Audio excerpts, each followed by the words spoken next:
That's funny. Yeah. All right. We're live. We're live. We hope Well, so. we We think we're think live. so. Yeah. Ah, Phoenix Sales, Indiana, Chicago. Russ, what do you fly? And Leslie tuned in here. How do I find this channel? Whatever. I'm trying to find it. I thought I was You subscribed. Yeah, it's on. I see it. Okay. Yeah. Oh, you can also just look in podcast chat. I put a link there. So, hey, What's we're up, Mark? live. Yeah. They can see and hear us. Austin Brumley comes back. Good to see you, Austin.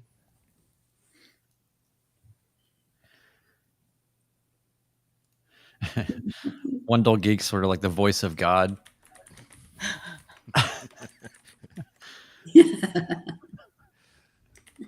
This I is am your Mark conscience Horn. speaking. Hi, Mark.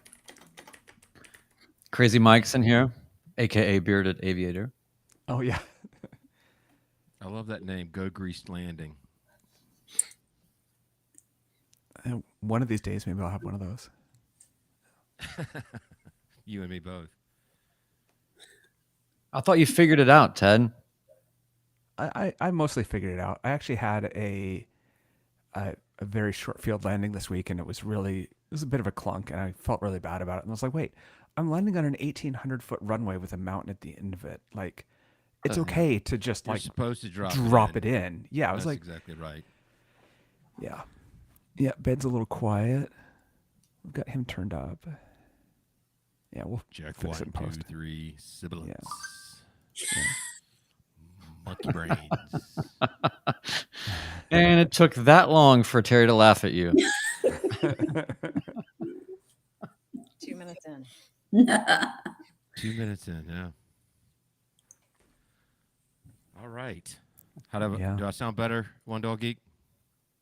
Checker 1, 2. Yeah, I think Testing. you're fine. Yeah. Okay. You're a little quiet, but I think you're fine. Okay. He's got I'm not more gonna touch volume. anything. Ben's got more volume that he can have in the system here, right? Yeah, I turned Yeah. him up like 10%.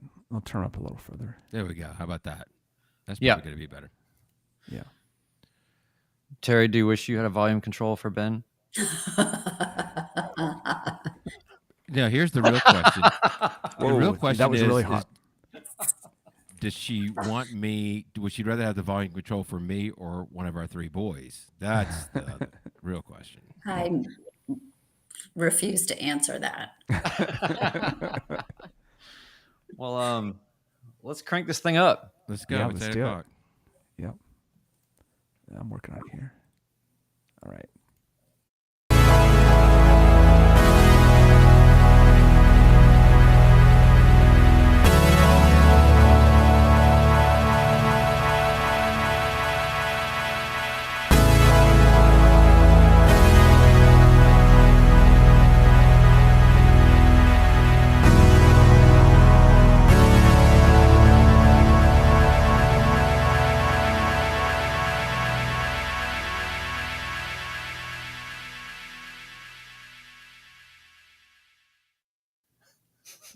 Welcome to the Midlife Pilot Podcast, an aviation podcast with all things being midlife and flying and sharing our experiences and our fun times and maybe not the not so fun times. My name is Ben. I am a instrument rated pilot here in the Atlanta metro area. And we're glad that you're here with us tonight for episode 46, where we're going to be bringing on some guests, some super special guests, wouldn't you say? We have tonight, as always, from the West Coast, switching the order up a little bit, our friend Ted, Fly Sport. Ted, how's it going? Hey there, doing well. Yeah. Good. Also join us from Music Row in Nashville, Tennessee, Brian and Katie Siskin. This is crazy, man. Hello, and all. also joining us from one floor above us, my lovely bride, Terry Singer, also known as Mrs. the Sage. Right. Yeah. just want to go before we jump right into it. I want to remind everybody you can reach out to us. We love to get feedback. You can reach out to us via midlifepilotpodcast@gmail.com. You can find us on YouTube every Tuesday at 8 p.m. at youtube.com/@midlifepilotpodcast. We would really appreciate any and all support you guys can provide. Click the like, thumbs up, follow so you can catch us every week in your player. We do have a couple of new supporters since last episode. I wanted to call them out. Biff B, the Badger Pilot, Leslie C, Brian D, and Jeremy W. all started supporting us via Spotify. Awesome. So we really, really appreciate it. It means a lot to us. Yeah, really So- happy to see the supporters on there. And if you're on there and you haven't reached out to us, say hi. Recognize a lot of the names on there, but not all of them. And so it's always surprising when we see someone and it's like, oh, it's a small world. Love to say hi and meet you. Absolutely. We have an amazing community on our Discord server. Send us an email at the Gmail account, and we'll get you an invite so you can join us. So, with that said, gentlemen, what do we say we get right into it? Yeah, what are we talking about tonight? And why are all these people here? So, we've gotten several requests via the email and on Discord of some newer pilots who are worried that their spouses aren't going to want to fly with them or are nervous to fly with them. And we thought, well, if we're going to tackle this subject, we might as well bring in the experts, that being our wives. This is the most high risk thing that we've done in aviation is a podcast And, with and our I'm just gonna wives. go ahead and say it, with Terry on here, I'm more nervous now than I was before any of the other Really? episodes. So, yeah, a little bit. You're kind of seeing me in action, and it's I feel like the spotlight's on me, but that's okay. Well, I've seen you fly up close, so this Well, should be speaking of that, nothing. some of the comments that we've gotten is how their spouses, there's some reluctance to get in the plane with them. And I said on a previous podcast, I made the mistake. I invited Terry to come on a flight lesson with me. And during that flight lesson, we were doing steep turns, and we did about 7 touch and goes while she's sitting in the back seat, which would have made man. me nauseous if we were doing that today. So, but we've Ugh. kind of progressed through our aviation journey together. Tell me what it's like, Terry. Tell me how it was when you first got in the plane to what it is right now. It's really not that different from actually, because I watched you train and study and practice, and I watched you not take any chances. And so I wasn't really that nervous the first time. I don't know. You laugh at me when I'm flying in the plane with you, reading my magazine, and not really, Which I love. That's like the always- biggest so that- compliment you could yeah, I give was to going me. to say Oh, yeah. that should be like, yes, Ohio State, go Bucks. Hey, oh boy. Yeah. That should tell you that I'm just pretty relaxed in the plane. I mean, I always knew this was an inevitability. I always knew you wanted to fly, so I guess How did you know that Ben was into flying? I think was it even when we were dating? I'm Yeah. not sure even then, but he just always expressed an interest in it. And then for his 30th birthday, I gave him a package of a few flight lessons. Oh, And then nothing really happened for 20 years. Just After about, that. yeah. did they expire? Oh, no, we took the lessons. I We took took the 3 lesson. lessons, Yeah. but then realized weren't really in a financial position to continue. Yeah, we on. had three young kids. So fast forward 20 years, and then he finally had an opportunity to actually do it, thanks to our brother-in-law, and that was it. He had the bug. So I'm going to slightly put you on the spot before we Okay. get to Brian and Katie, but What's has new? there ever been a time, and I can think of one time, but has there ever been a time when you're like, oh crap, what's going on? In the plane? Not on there's the a lot of- altar. Not on the altar. I mean, daily, but specifically, the only one, well, there's two, okay? And they're really not that, but I think this is what you're thinking of. The first time, and you might not remember this, it was a little, I don't know how, I guess it was earlier on. I don't remember where we were flying actually, but I think we were about to land and there was a wind that came in from the side, That's right? I exactly. don't know all the technical We were going to jargon. Griffin, and there was a there's similar to the airport that you're at today, Brian. We were talking about earlier. There's trees on both sides of the runway, but on one side of the runway, the trees get further and further away from the runway, and there was a crosswind, but it didn't really hit you until you're about halfway down the runway. So my wing got lifted up. Yeah, we were literally about to touch down and it just pushed us and we went kind of off into the, We went off to the very edge of the runway, and then I yeah, was able to get it back under control. yeah. And that was probably my most scariest moment in my flying career. Not that anything, I don't think we would have died if anything were to happen, but I would have bent the airplane, and I would have felt really bad about it. But yeah, that probably got my heart racing more than anything else. And then the other one, which is you were thankfully oblivious to, was the landing at Fernandina Beach Right. in basically a low pressure tropical storm. So, but we got it down on the ground and got a flat tire. The flat tire. Yeah. Right. Yeah, that was kind of fun. So, Yeah, yeah. But that's when I was reading like I'm doing like this, like when the boys were little and we would read, I was reading my magazine. You're like, oh, we have a flat tire. I'm like, we what? But that's just shows. I mean, you touched it down, brought it right back, and we barely felt it. It was awesome. So Terry, we had this email that kind of started this whole idea for this episode that was from, I forget who it was from, but basically it was just talking about how they were looking for advice. How do I get my spouse to be more comfortable with the idea of flying? Or Yeah, let me read that out to you. okay, yeah. So this is from JSH. It's turns out the closer I get to my license, the more she digs in and she doesn't want to be in a plane. Any advice for getting a reluctant spouse flying?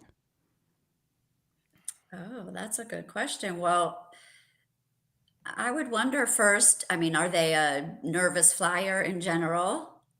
Because I'm not at all. And then have they ever flown in a smaller plane? I really hadn't. I don't think. Had I no. then? I don't think Well, so. not But with me. Maybe with I your don't other know. husband. I guess part of it just was that I knew what a passion it was of his and how much he loved it and how excited he was to share it with me. And I just was like, whatever reservation nervousness I might have, which I don't think I really did, I don't know, I just put it to the side. I You're mean, you very have much to try it. We have to try it once, right? To know if you're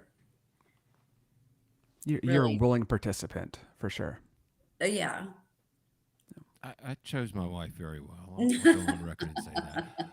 But maybe to offer, I see Stuart's responding. I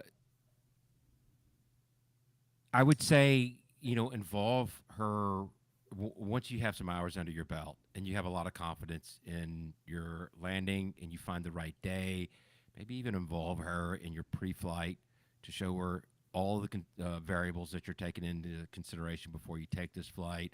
The other thing I was going to say that I think makes Terry and I a good partner is there have been flights that I think we could have made, but there was just the risk level is just slightly higher. And I'm like, it's just not worth both of us being in the airplane and taking on this risk. And quite frankly, I might have gone on it if I were by myself. Maybe not, I don't know. But there's been multiple, quite a few opportunities for us to go fly somewhere, and we chose not to Mm-hmm.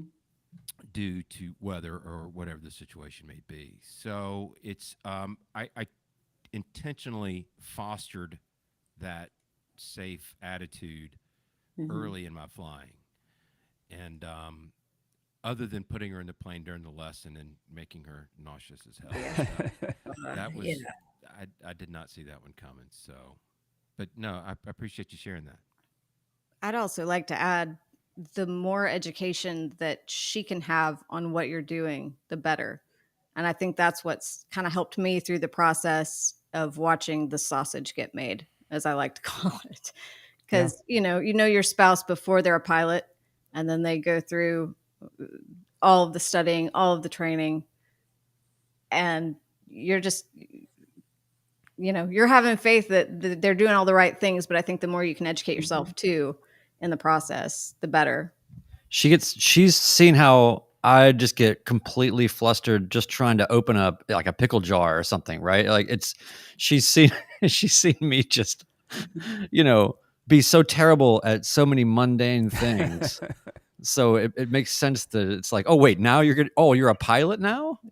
Okay, let's see how that, why don't you keep training? Yeah.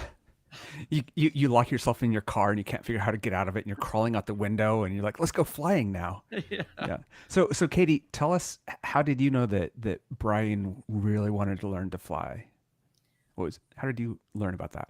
Well, it was during the pandemic, and we had some spare time on our hands and being indoors a lot. And he had his father's flight bag that he had kept with him for a while, and decided that during the pandemic we'd open it. And so he did. And it was going through that I think it finally dawned on him that this is the time. I've got the time. There's not a lot of other things going on. So why don't I spend the time studying and going for it now? Yeah, it's different than I think it sounds like Terry and Ben, like that Ben kind of came into this like doing what I know of cheapskate aviation doing, which is looking up at the sky the whole time, and I'm gonna do this. I'm gonna do this. A little more like the relationship started, and then the aviation was introduced into the relationship. Mhm. Well, so Terry, you said, that when you were describing something earlier, you said, I don't know all the jargon, or, and you were talking about sort of like how you just read a magazine, you just kind of hang out, you just sort of trust. That's a very different dynamic than what because she's watched all of the, Crash videos. all the Oh crash, gosh. right? Like all the study, like a lot of the sort of awareness that I have, she the problem here is that she knows too much. We were flying in the mountains just last week, and we got a wing kind of picked up as we were going over a ridge, and she says, Well, it was an updraft, and then the wing. Yeah. so she's like, that was like a 40-degree bank. I'm like, it was probably 15, but still. But the whole thing was just out of the blue. I mean, she knew what was happening, but it still freaked her out because everything else had been totally smooth. And then she basically said, she's like, well, we don't have a good place to put it down here. Like, she's really situationally aware and understands all of the emergencies and Mhm. has gone through all this stuff. So I'm kind of wondering, and obviously, Terry, you know a lot about what's going on, but you just probably maybe choose to kind of just have an instinct to let it kind of go and just Mhm. trust, whereas not so much here. Um, I mean, I'm definitely paying attention, and he explains things to me, and I do ask questions. But like Stuart said, do you listen to the comms or just read and listen to music? And I actually do listen. I mean, I ask Ben a lot of questions about what I'm hearing them talking about and it's actually really pretty interesting. But so I don't know if this will make things better or worse, but my only thought sometimes is that I feel like he should show me how to kind of land the plane. God forbid if something ever happened.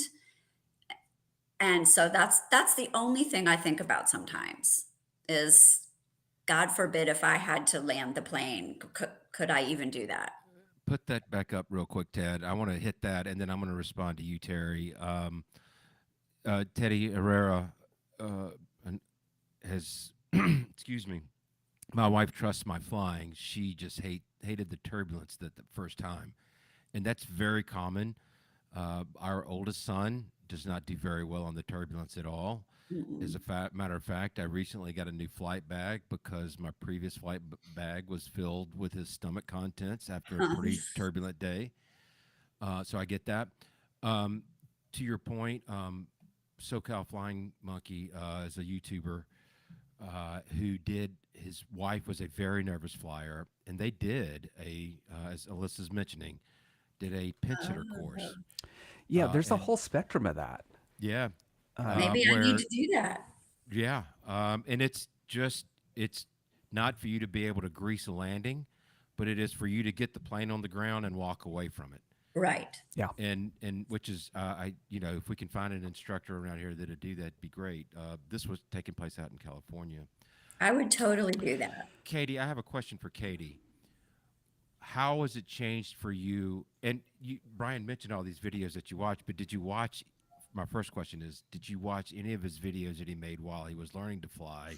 Number one, and number two, how has your I hate the word attitude, but how is your comfort level now versus when he first passed his check ride?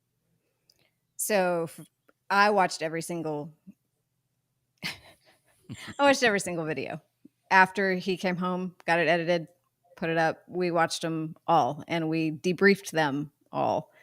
So, I was with him through the process, and it's every flight it gets a little bit better and I learn a little bit more, and that improves the comfort every time. It also helped to fly when we've had some of our trips and some of our hookups, flying with you, a more experienced pilot, has also helped in the sense of, oh, well, that's totally normal. So that when I'm back in the plane with Brian, I'm like, okay, so Ben did that, Sage did that, you're good. So that also helped. But yeah, every time it gets a little bit better and I learn a little bit more. And every time I'm frightened, I learn that it's okay. And I learned the things that frightened me. And, like I said, just the more you can educate yourself in the process, you have to be willing, if you're going to fly with your partner, you've got to be willing to learn about it. Because that's the only way to get over the fear. So I was talking to Leslie, who is Josh McElhatton's wife, earlier today, and she talked about what she does in the plane. And so let me play a clip from that. That's probably something I could get better at and be able to do with a little less prompting. But yeah, he tells me what I need to be saying to them, so I don't just babble like an idiot. I was asking her if she talks to ATC, and she said, yeah, with prompting. And, so I think there's a lot of different levels of what people want to do versus, what the, kind of the lowest level of that is what can you do in an emergency? And the highest level of that is like Kim from Baron Pilot, who was like, well, I've flown with him a whole bunch. I want to go get my license now. And there's a whole spectrum in between there, and it's all good. Yeah. Josh mentioned that his wife Leslie is going to be doing a partner in command class soon. Which I think that's the serious would like. version of it. Yeah. Yeah, Wow. that's really cool. I think also there's a lot of space between getting someone, your partner, up to sort of speed with what's going on versus committing to a class or a pinch hitter thing. There's a lot in between there, and I think that one of the things that I've been trying to do, especially now that we're kind of settled into a plane and it's not always a different plane or something, is just each flight, just picking one thing, and saying, if, it's like the first time it's, hey, if you press and hold this button, it will just lock everything in place in terms of altitude and heading. And then that will give you time to then look at, the radios. And then the next time it's like, okay, let's look more at the radios. Here's how you tune a frequency or whatever. And remember, just because really there's only a few, unless you're training actually, I'm not, because even if you did a pinch hitter thing, if you do a pinch hitter course and then you don't do anything recurrent to that, and then this incident happens or whatever in 3 years, you're not going to be like, okay, well, that's cool, I'm totally comfortable with what's going on here. Let me just lean on my training. I mean, but I mean, it's good to have that ultimately for sure, and to feel that success and to see it all the way through. But I think in that meantime, it's sort of like whether a partner's been through that training, and sort of how do you stay sort of recurrent in that modality versus just every time you fly, just don't overwhelm them. Pilots have a tendency Yeah. to return the torture that we all went through learning, where you drink from a fire hose and then we don't realize that we're just doing it to somebody else. And so just pick one or two things every flight that are easily digestible, and let them kind of stitch it together in some way, and prioritize those things being things that will help them in a situation. So I think that's a great point. And I've mentioned this to Terry a couple of times on Final Approach. And well, was either saying it in my head or I did say it out loud. And I'll probably repeat it a couple of times, but I tell her, I've told you, airspeed is king on landing. And in this airplane, you want to be between 70 and 80 miles an hour. And get that settled in there. And then, okay, so the next time or two, we'll say, here's where you want this throttle setting to be. And this is going to give you that speed. Just point the nose to the ground, and you're going to get it on the ground. So I think there's a way to dumb it down to keep it going that way. Ted, do you want to read? I'm almost imagining like, sorry, just like a product where it's just like a panel overlay that's already, it just mutes out like all the thing. It's like a little thing you just unroll and you just stick it on. It only shows you the essential thing, and it's got all like the arrows of like, you want this I'm here, gonna put an there. LED screen there, and it's just going to gray out everything except for what she needs to see. So when I have Perfect. I have kind of regular friends that go with me, and each time they go, I have them learn one more thing kind of along an emergency line, right? It's like, okay, the first one, there's the level button. Next time, here's the level button, here's push to talk. Next one, and it's like each flight, try to get them to know one more thing toward what it would take to get on the ground. The other thing is obviously, here's the parachute, which is really handy for that. That seems to make passengers a little more comfortable. You should specify what kind of parachute. Yeah, Parachute for the exactly. airplane. Yeah, it's just for me. Passengers out of luck. Yeah. So Wendell Geek, there's a lot of different resources. Wendell Geek said, I got a checklist from Checkmate Aviation called Emergency Substitute Pilot. It's within reach of the passenger seat. Yeah, there's another one that I have called Pilot Workshops, Flying Companion, a pilot-friendly manual. And it's interesting. I think it's really good for someone who likes to just kind of sit in the plane and zone out a little bit. Each one of the steps is a single page, and it's like, here's how you can help in a pre-flight. Here's how you can help with a checklist. Here's how you can tune the radio. And those are 1 or 2 pages in this little booklet. And I think the idea is you can pick and choose the ones that you're interested in doing. And yeah, it's an interesting. I like that there's a couple of different resources out there for that. That's cool. Ted, don't you have some words from your better half? Yeah. So I didn't even realize the timing of when I said I wanted to start flying. So here we go. Yeah, go ahead. Because I know that it took me a while to get the first flight with Sam, just because the weather was really bad. So I was just trying to think of when, kind of the context of that. It was definitely after the prenup. Yeah, so we got married in August, and then in December of the same year, I'm like, cool, so let's go fly.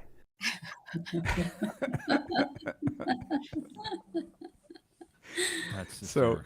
So that's why, well, besides the fact that she's still at school, that's why my spouse isn't on this, is, there's kind of 3 categories, and I think that our 3 spouses represent those categories, which is enthusiastic, which is Terry, kind of willing but reserved, which is Katie, and then Kirsten, which is like, it's not no way, but it would take a lot, and I'm not comfortable with this at all. Mm-hmm. And so to go back to some of the chat earlier, that's my thing, is I'm not trying to convince her, right? It's, if she wants to fly, she's an adult. She'll fly if she wants to. enjoy my flights alone. I enjoy my flights with friends, and if she joins me, that'd be great. Uh, we also had we have a single person in our crowd, and so she was talking about how of course, it's a little different. That's not really a choice, but that led to an interesting discussion in Discord, which was what percentage of your time has been solo, and I was surprised at where some of these end up. But as the as our social butterfly would be Badger Pilot, who spends 19% of his time solo, so 80% of the time with someone else. Josh is kind of in there. He's 27% solo. Josh flies his family back and forth um, in New England quite a bit, so that makes sense. The the very social butterfly of the very solo end of that is Alyssa at 70% solo, and then Ben and I are both at about 45%. Yeah. So I was surprised that mine was actually that high. That 55% of the time I've got somebody else in the seat with me. I was thought too. it was I thought about I flew. 30%. Yeah. I thought I flew a lot alone, but Yeah. apparently not. Yeah. So, well, okay. My question is, it's interesting that people fly alone. I like flying alone, but we're on limited time here. We've got Terry and Katie here, and I'm trying to extract as much out of their brains as Yeah. humanly possible So for our folks to benefit from. And so, the one thing I wanted to just sort of put out there is a lot of people, I think, get into aviation in midlife, and they just visualize or idealize or outright assume that, and part of maybe the mental picture they used to justify becoming a pilot in the first place is I'm going to take my wife and my family and vacations, and they have a catalog sort of point of view in their head, from the sales pitch, or whatever. And that's really not, in many cases, reality. A lot of people end up in various forms of, oh, well, my spouse won't fly with me, but my kids love it, or my spouse will fly with me and my kids hate it, or any number of things. So what I'm curious about from Terry and then maybe a Katie after is, what would you like? We probably didn't do it the right way. We just we just went for it, and then you guys were luckily able to adapt. But what would you recommend to somebody that's thinking about becoming a pilot, and then this is sort of a thing that they have in their mind's eye as to how it's going to go? What would you say to that person, depending on the outcome, right? Oh boy, that's a good question. I mean, I don't know what Ben really would have done if he'd said, "Look, I'm ready to do this," and if I would have said, "I want no part of it whatsoever." I mean, I don't. How would you have responded to that, really? Well, so Because it would have been, I would be on a different track. I wouldn't fly nearly as much, and we probably wouldn't do nearly the same things that we've been able to do as well. But I may not be pursuing a commercial track. I may not be doing, I may be just going up once a week and going down to see dad or whatever. I feel like, kind of to Brian's question, it's situationally dependent upon each independent spouse that's reluctant to get into the plane. I was reading the email from the listener who said the closer he gets to the license, the more she digs in and she doesn't want to be in the plane. And I think if Terry were in that situation, I would just let it be. If she doesn't want to get in the plane, I'm certainly not going to Yes. insist that she does. Yes. I'm not going to make any ultimatums, but I want her to be around other people that do it. And also, getting a little feedback there, Ted. Are you hearing it? Okay. But also, she and all three of my boys love the utility of being able to go to the Florida coast in under 2 hours. Mhm. So, for those that are out there, and I'm not speaking for your spouse or anything, but let them not fly with you, whatever. But maybe by osmosis, they'll start to maybe latch on. Yeah, I would just say maybe if they haven't already, just have them come and watch you, take off and land, watch you prep the plane, maybe the more they feel confident in what you're doing. And anyway, I mean, would you really want your spouse sitting next to you white knuckling it the whole time? That wouldn't be fun for anybody. So I would agree, just, let them be for now. You never really, there have been times when you've said, "Oh, do you want to go with me or do you want to?" And I would say, "No, thanks, I'm good," and you didn't push it. You're like, "That's fine, maybe next time." Right. Whatever.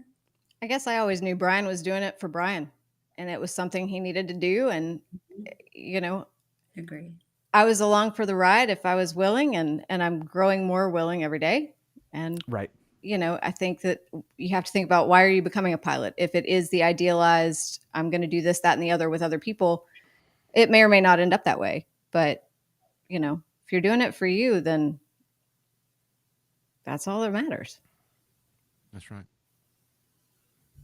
I think a lot of people buy crazy planes too, right? They're like, okay, I need a Comanche, or like I need to carry 5 people and all this stuff.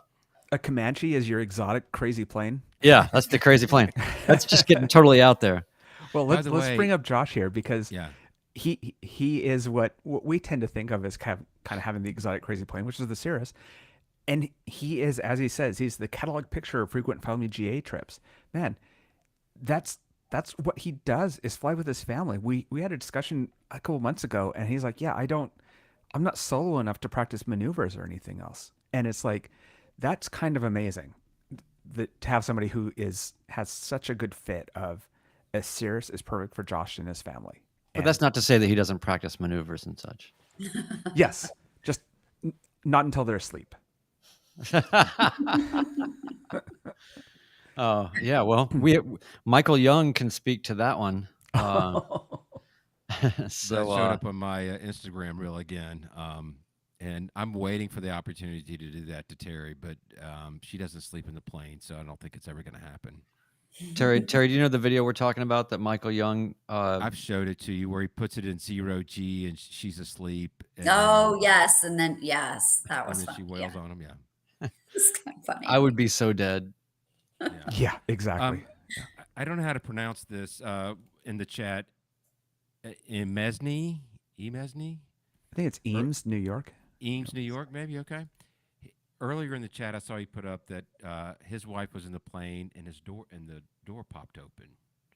And I wanted to ask him, did she get back in the plane with him on a subsequent flight? Because that has happened to me. I have a Cessna, and Jeff had rightly stated, when one door closes, another one opens. Other than that, it's a pretty good Cessna. That was a good one. Yeah. To be clear, that's not a Piper. No, it's a Cessna thing. It Yeah, absolutely because is there's Cessna. only, when one door closes, there is no other door. That's right. That's exactly right. First flight with mine, her door came open during the climb out. I calmly explained Cessnas, which was the right thing to do. But how would you like for that to be your first flight? Your door popping open. That's not how I would want it to go. Terry, how would you have felt? Wait, Ben, did that happen with one of the boys? It happened with Evan. Yeah. I forget, what did he do? He just kind of looked at me like I did something wrong, and then Like said, he did something wrong? No, like I did something. He Oh, had that look like, what's going on here? Yeah. And then he said, Dad, my door's open. In typical Evan fashion. It's exactly how he said it. And I said, well, let's go back and land and shut it. Because we had But- just literally taken off. But Terry, you're very willing as well. So as a more reluctant pilot, how would you have felt, or passenger, how would you have felt, Katie? I probably would have slammed it shut. But I like the idea on a Cessna that I had an out. Like, I don't like the one entrance on the Piper as much. Yeah. The door's on your side. I know. But there's extra latches. I liked knowing that if there was an emergency, I could pop the door.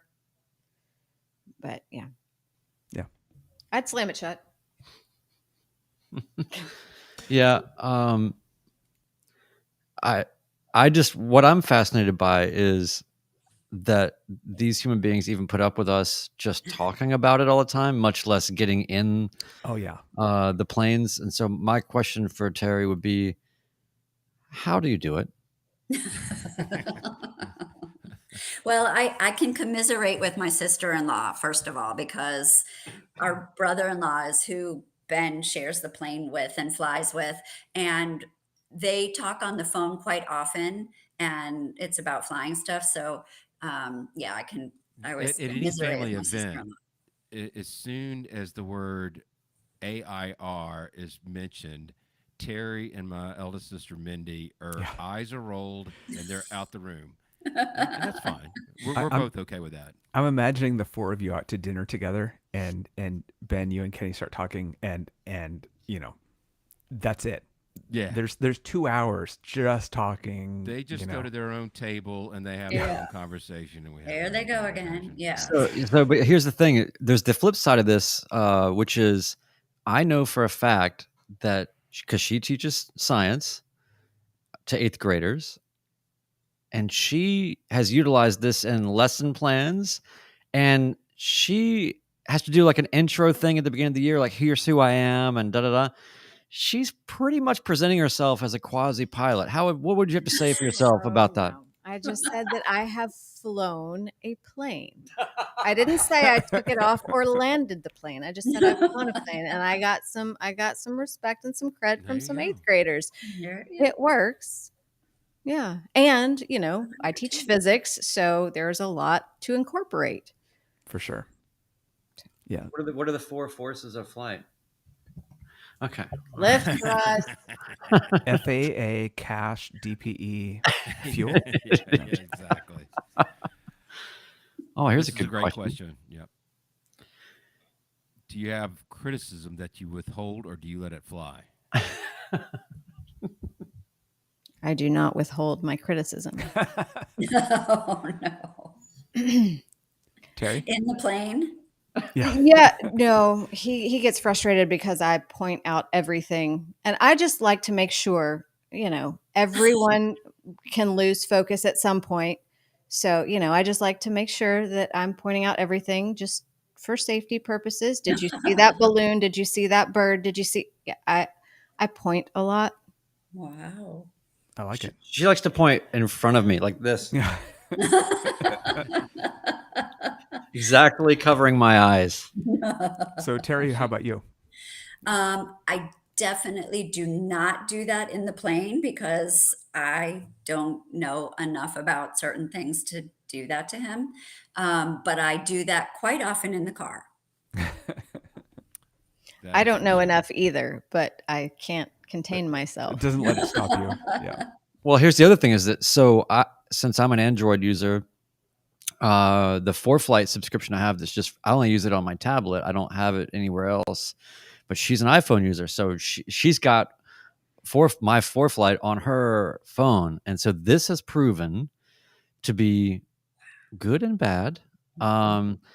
It's good in the sense that just because we're right by the airport, so she can use it when we're sitting out on the porch and see who's what, and she's really learned a lot about how to use 4Flight, which is great. But then we get into the air, and then she's also got 4Flight. Oh, no. And No, I'm and used she to knows distant traffic. there's only one microphone for exactly this reason. If we could we need to do this for life, right? It's like, and who's speaking right now? Fine, I interrupt. Okay, no, but so she sees what's going on. So now it's been a learning curve of we just went through the whole thing on this last trip of like, here's how to hide distant traffic Oh yeah. in 4Flight. So that prevents 90% of the, hey, what's that? But they're coming over, it's like they're 23,000 feet above us. and We're good. and then there's like okay, now we've got it down to actual sort of targets, and she's very traffic aware.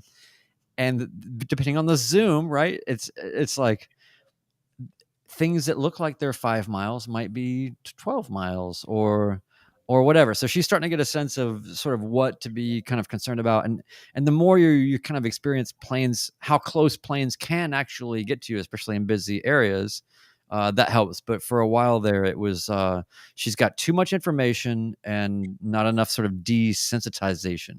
Mhm. So it's no different than pilots gaining experience, passengers gain experience as well, and she's going to get better and better at it. That's all. If we ever approach this topic again, I'm going to go ahead and go on record. We're going to invite Josh and his wife Leslie on. Oh yeah. Because this is getting more and more interesting in the chat as we go along. Josh has said Leslie has withstood A, her door popping open upon takeoff, B, Good. a fuel leak on the wing after takeoff, and worst of all, C, my incessant talking about piloty stuff. I would like to have a little more in-depth conversation with Leslie. Let me. So I was talking to Leslie earlier. Let me pull up a something that she was saying about when she first started flying. I was nervous more by the idea of it than by actually being up. Like once we got off the ground, it just felt awesome. It was cool to like see Josh doing something that he had worked so hard to be able to do, and then it was so beautiful. That was like, oh, that's Agree. perfect. That's the experience you want people to have, right? Is wow, I got off the ground and I got to see so many great things. I take a ton of pictures Oh yeah. when we're up there. Especially when we're going into St. Simon's, because that's one of my favorite approaches, and it's really pretty going in there. Beautiful. I like flying through the clouds too. It's very cool. Yeah, the last time I flew to St. Simon's was with Ben. We were out running some lightning. Ooh. Was that when you had several landings at St. Simon's? You mean on one pass? Let's be Yeah. more specific. Yeah. That wasn't officially the several landing one. It was the day after. Oh, okay. That was my initial arrival. I wanted to announce that I was there, and I did so with 3 touch and goes. Well, let me put that out there as actually another word of advice coming from my perspective, which is, because my contention with Katie was like, wait a minute, you fly with Josh. She's flown with Josh. She's flown with Ben. She's flown with a lot of people here. No hesitation, no problem. Had a great time. Everything was totally cool. And then, with me, it's again, she's like, I knew you when you were not a pilot. These people I didn't know.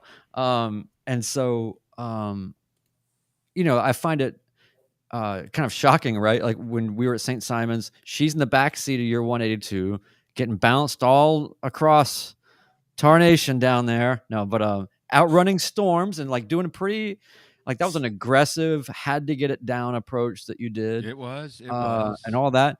And I was kind of, concerned, right, about, okay, what kind of shape is she going to be in when she rolls up? And she looked like she was happy and just got off a roller coaster. And did you see that lightning? That was so cool. And, whatever. If it was me and her, she would have been like, will you get this plane down now? So I will say, if Terry knew me in college, she would probably be on the very same footing that Catherine is on with you. Yeah.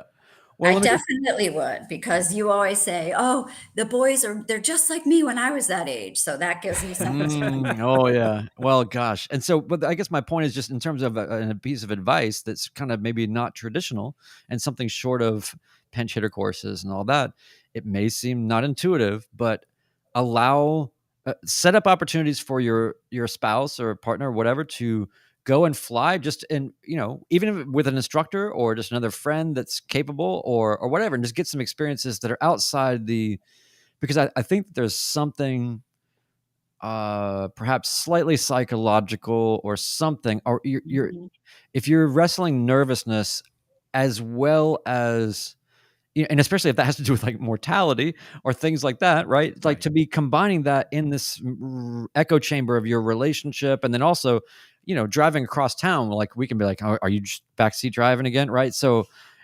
couples have maybe some dynamics they need to kind of sort out, but first get just the comfortability there. And so maybe a piece of advice would be to go fly with somebody else. It's a great idea. Yeah. Maybe they never come back if they have a nicer plane, but that's fine.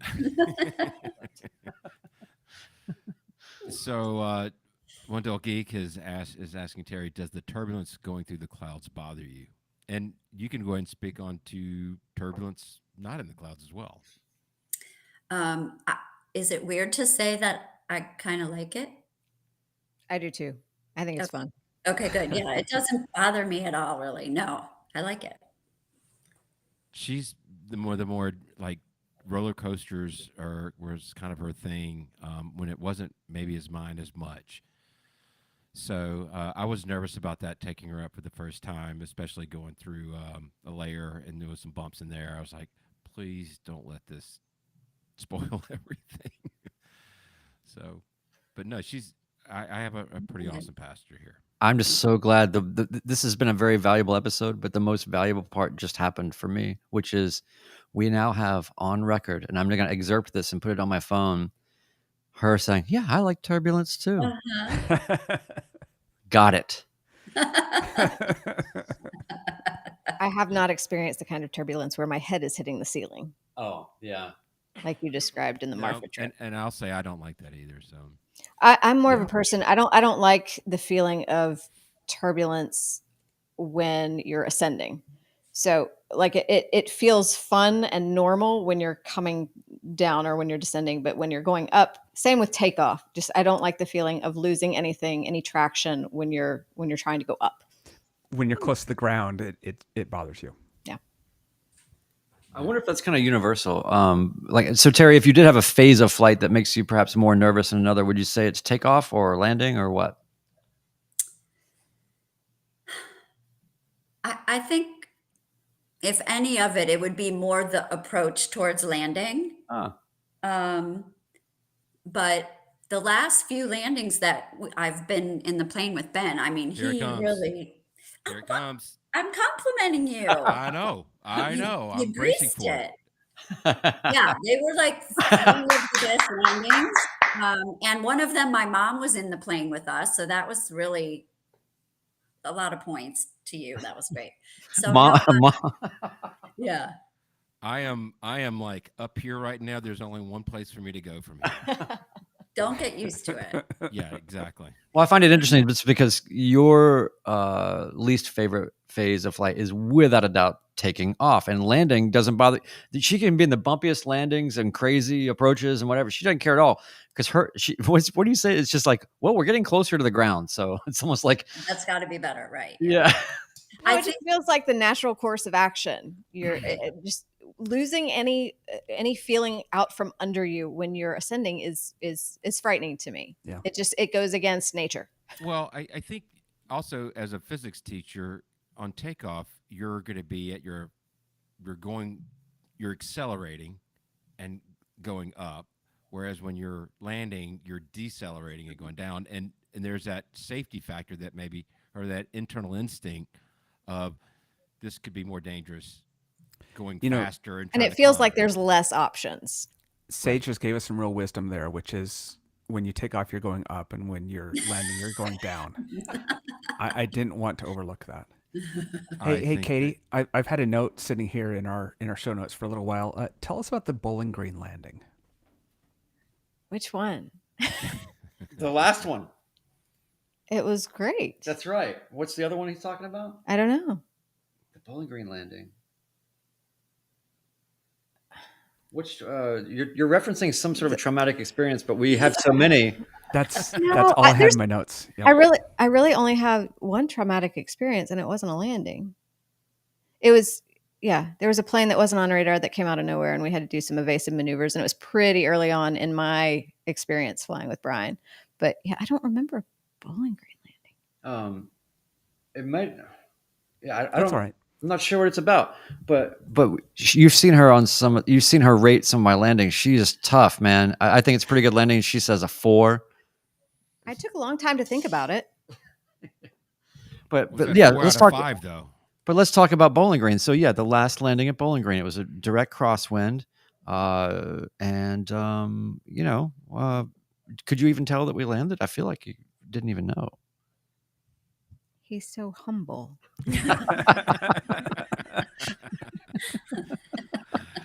And that's what comes along. That's what you get when you become a pilot. Humility.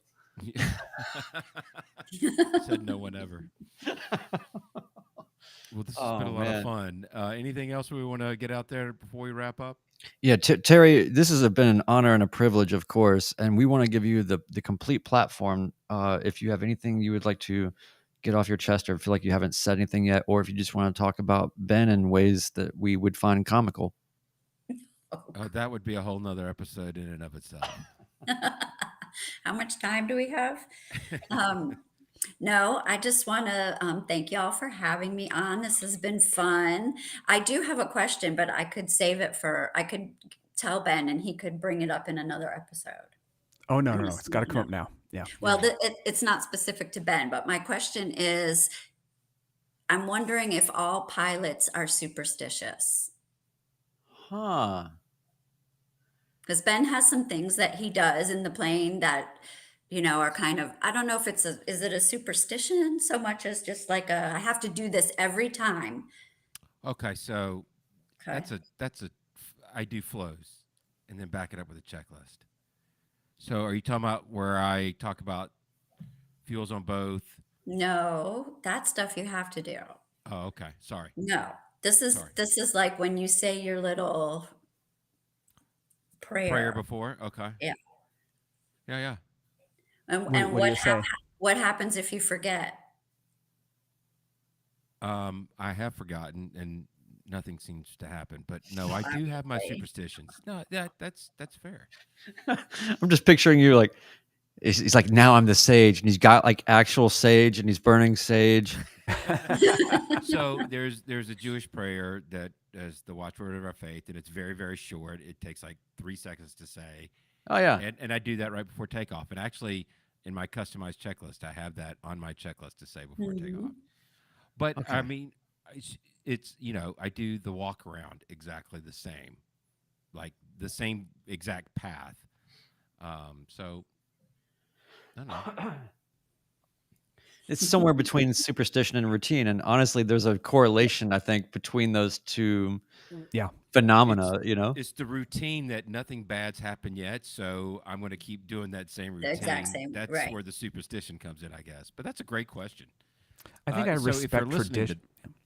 I was going to say, if you're listening to this on the podcast, email us of a superstition you may have. Would love to get that feedback. Brian's not superstitious, but he's a little stitious. But No, he does. He is required, however, to tell me every time he lands if I'm not with him. And I get that text every time. I have a U Avionics ADS-B, so it barely works. So she is maddened by the fact, because she follows all the flights and follows everything that's going on. And then I always, if I'm coming into land, I'm gone at 1,800 feet every time. Every flight I take, I didn't make it. So I'm going to get Brian in trouble here. Katie, there's a thing that you can do that when your other half gets his IFR certificate, you can go into FlightAware and create alerts. So he doesn't have to text you. When he files a plan, you'll get a note. When he takes off, you'll get a note. And when he lands, you'll get a note. I already get that, but the note is delayed upon landing. It's like, 10, 15 minutes. Well, so this is a little bit better because it's IFR flight plan based. So then you can use FlightAware for alerts, and people should know if you haven't done that. That's a great way to keep spouses in the loop. But even further, yes, for IFR, since you actually have to file a flight plan that's that and right, so you can see the route, and you can see all the so you can get really rich information. It only costs, I don't know, like 15 grand to get me to that level. So we'll talk about that. Yeah, because a lot of times I know when Ben's landed before he even texts me. Yeah. So Teddy's posted something up here. Teddy Herrera. I feel like if I don't tell my wife I'm flying, something might happen. And I am right there with you. That's the only time bad things are going to happen is when you don't do what you're supposed to do. Well, I mean, but let's be also real. It's like She commutes to Brentwood every day. It should be like, okay, tell me when you, it's like, this is bonkers traffic here. It's so insane. And people it's martial law on the roads here. We haven't seen anybody get a speeding ticket or anything in like 5 years. Like, it is absolutely insane. It's road warrior out here. So she should be sending me a text every day, when she arrives. Routine, though. It's that routine that I have that I feel like keeps me from crashing my airplane, which has no relevance to it whatsoever. Whether my airplane crashes or not, that's makes me superstitious, not just a little stitious. Well, what I think is funny is it's like, not to get dark about it, but I find myself laughing of, thinking that I'm trying to avoid this sort of recourse that I will not even be alive to receive. It's like-